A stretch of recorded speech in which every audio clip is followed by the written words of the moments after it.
Hi guys, welcome to think finance Telugu channel.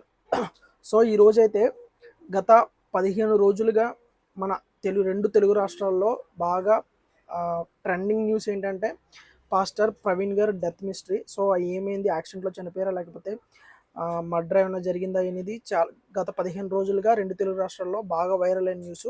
So ఫైనల్గా ఈరోజైతే Eluru range IG Ashok Kumar గారు press conference పెట్టి ఈరోజైతే అది సెల్ఫ్ యాక్సిడెంట్ అని చెప్పేసి కన్ఫర్మ్ చేశారు. సో ఆయన హైదరాబాద్లో ప్రవీణ్ పాస్టర్ గారు హైదరాబాద్లో బయలుదేరిన కానించి యాక్సిడెంట్ స్పాట్కి వచ్చే వరకు కూడా జరిగిన ప్రతి సీసీటీవీ ఫుటేజ్ ఆయన లైవ్లో వీడియోలో అందరికీ చూపించడం జరిగింది. సో ఈ రోజుతో అయితే చాలామందికి డౌట్ ఉన్న ఈయన డెత్ మిస్టరీ అయితే వీడిపోయింది.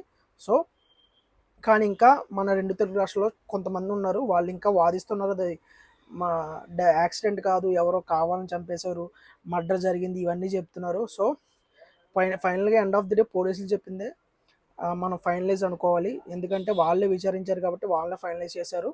సో ఇంకా ఇలా యాక్సిడెంట్ కాదు మర్డరు అని వాదించే వాళ్ళతో మనం వాదించకపోవడమే ఉత్తమం. ఓకే, వీడియో నచ్చినట్లయితే లైక్ అండ్ షేర్ చేయండి, కామెంట్ చేయండి. మీరేమనుకుంటున్నారు కింద కామెంట్ చేయండి. మర్డర్ అనుకుంటున్నారు, పోలీసులు చెప్పింది నిజం అనుకుంటున్నారు, లేకపోతే మీరు కూడా వాదిందాం అనుకుంటున్నారు కింద కామెంట్ అయితే చేయండి. ఛానల్ అయితే సబ్స్క్రైబ్ చేయండి. Thank you.